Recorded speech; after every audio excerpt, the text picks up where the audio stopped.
How's it going, beautiful people? It's your boy, Coach Zo. Welcome to the ZoShow Live. Now, do you guys all remember Gabby Butler? You know, Gabby Butler, probably the most famous cheerleader in the history of cheer. She was on the Netflix show Cheer, point flyer for almost everything. Rewinds, double ups, full ups, point in the pyramid, whatever you could think of, you name it. Yeah, well, Gabby Butler had a six pack. Okay, so today we're going to talk about flyers and why they should be conditioning. Okay, so one thing, and I wrote it down so I didn't get ahead of myself, but one thing that I hate hearing is, oh, well, I don't want to get too muscular because then I'm going to gain weight. Okay, I'm talking to you right now because you're a coach. I never say this to my athletes. I always find a different way to say it, but let me tell you something. When it comes to your body composition, it's either fat or muscle. So if you have a 100-pound flyer who's 20% body fat, that flyer is not a better flyer or even healthier than a 115-pound flyer at 12% body fat. I'm not doing the math right now. I did it before production, okay? 100 pounds, 20% body fat, that's 20 pounds of fat. 115 pounds, 12% body fat, that's 13.6 pounds of fat. And you're like, okay, so she's 6 pounds lighter than the 100-pound flyer, even though she's 15 pounds heavier. What does that have to do with anything? Well, the same way in your body composition, it's either muscle or fat. When you're flying, you can only contract muscle. You can only squeeze your muscles. And we know as coaches that flyers need to be tight. So the flyer who's more fit is going to be tighter than the flyer who's not. Does that make sense? Right? And so that's the number one reason why flyers should condition. Number two is because when you lift, it forces you to squeeze your muscles. Right? We know that. When you fly, you have to squeeze your muscles. Okay? But here's what you don't know. Bodybuilders, I love bodybuilding. I'm like fascinated, right? Bodybuilders have this thing. Bodybuilders have this thing called the mind-muscle connection, right? So when you're lifting and you lift often, every rep, you can kind of force it into the muscles that you want to force it into, right? It's kind of like developing a relationship with your muscles, right? It would be weird. The same way it would be weird to go on a first date and say, hey, what's your social security number? Right? I don't know you like that. It's also weird for your body to try to squeeze a muscle in the air that it's never even squeezed on the ground. Does that make sense? By lifting, you're using your muscles to lift those things. And so you know what it feels like to squeeze. Your body knows what it feels like to squeeze those muscle parts. So that when you're in the air, where it's dangerous and maybe your bases aren't too sure what they're doing, you can be more confident about squeezing that body part. Does that make sense? Like that, okay. The last reason, the last and the most dumb reason to me that you should be conditioning as a flyer is to avoid injury. You're 10 feet in the air. You're 10 feet in the air. What do we do when we are bracing for impact? Squeezing our muscles. You will be better at squeezing your muscles if you had more muscles. Does that make sense? Right? But I don't want you to fall, right? That's just me being facetious, but you should also be lifting, you should also be conditioning, you should also be doing those things because that's how athletes stay safe, right? If you have a strong core, you can do more. Hey, if you have a strong, if you have a strong core, then when you're in the middle of pulling your stretch, you can pull it harder, right? So, cool. We know why we need to condition. We know why flyers especially, don't let them get away with not conditioning. Then you're like, all right, so what do they do? What should we be doing? What should I be making my flyers do in the weight room? I'm sorry, this is going to sound selfish, but I literally wrote a book called Cheerleading, the Flyer's Ultimate Guide on Becoming, or the Ultimate Guide on Becoming an Elite Flyer. Literally wrote the book. But now let me tell you, Okay, so what should they be doing? They should be doing 3 things. I lied.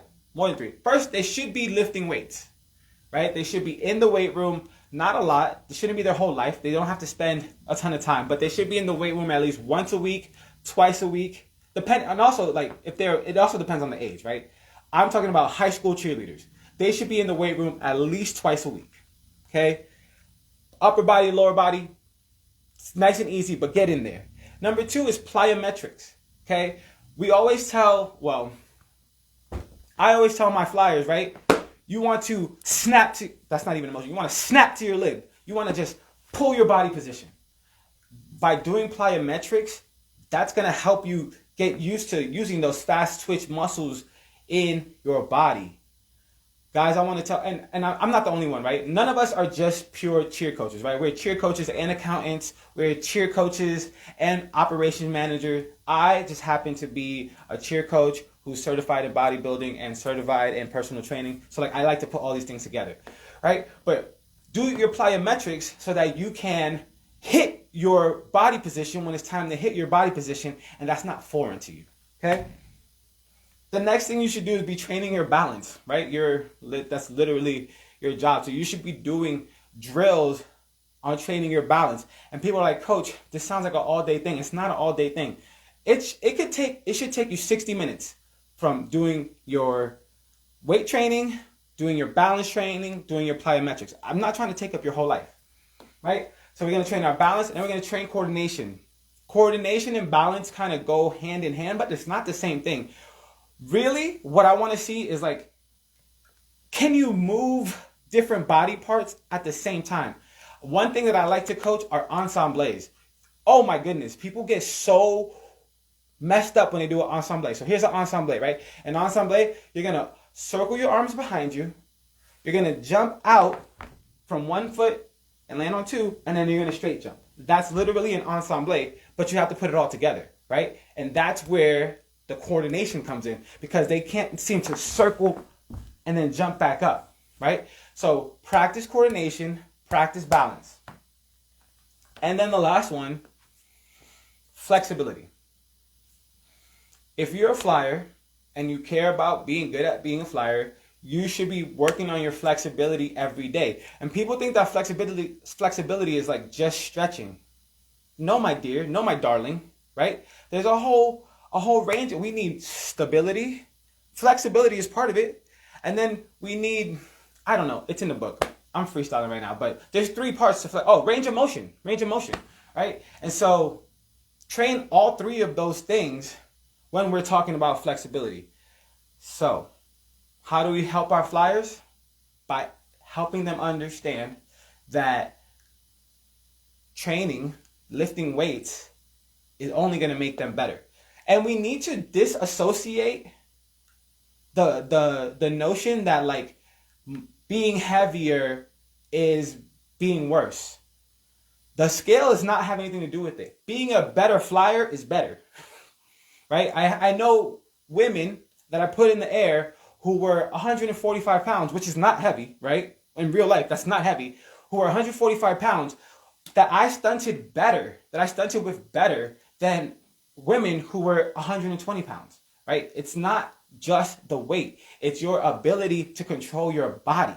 And when we start coaching that, then our flyers are going to be better. So we need to disassociate that, okay? And then we need to also disassociate that weight training is somehow going to make you less flexible. Weight training is actually going to make you more flexible. Part of flexibility is muscle stability, the ability to control an unwanted motion.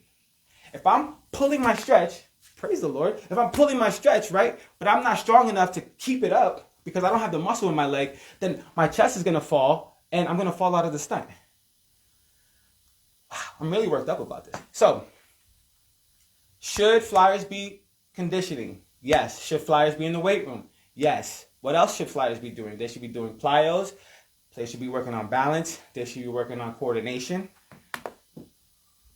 and flexibility. Okay? The 3 reasons why is because just because you weigh more doesn't mean that you won't be a better flyer. I don't like saying that. Reason number one is because a more muscular flyer is probably going to be a better flyer. Okay. Reason number two is the same as reason number one. Somebody who's been in the weight room has more control over their muscles. So they have more control of their muscles in the air. They have a better relationship with their body in the air. And then reason number three is because it's safe. Okay.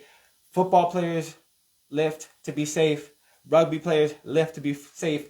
Tennis, baseball, people lift. Lifting helps your body be safer on when you're doing your sport. Okay. I really wanted to stop, but I got one more thing.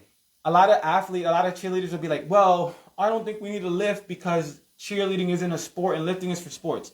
The only reason cheerleading is not a sport and it's labeled as an activity is because it's the only time where men and women would be competing together against other men and women. There's no other sport like that, right? Like tennis doubles, unless it's a special match, is going to be all men or all women, and yada, yada, yada. So don't let them try to use that like as an excuse. No, we need to be in the weight room. We need to be training. We need to be conditioning, and we need to be doing those things. Okay? I'm Coach Joe. This live is sponsored by Distal Point Tumbling. If you like what I'm talking about, but you just don't have time, I have a podcast coming out next week going over the same thing. And I also have a blog that will be posted next week going over the same thing. The blog, if you just want to see. What are the things he said? Oh, yeah, it's right there. Boom. If you want to hear me say it, it'll be on the podcast. Thank you so much for joining my live. And I will see you guys. Is today Friday? I will see you guys. I'll see you tomorrow night, probably around 9 p.m. Peace.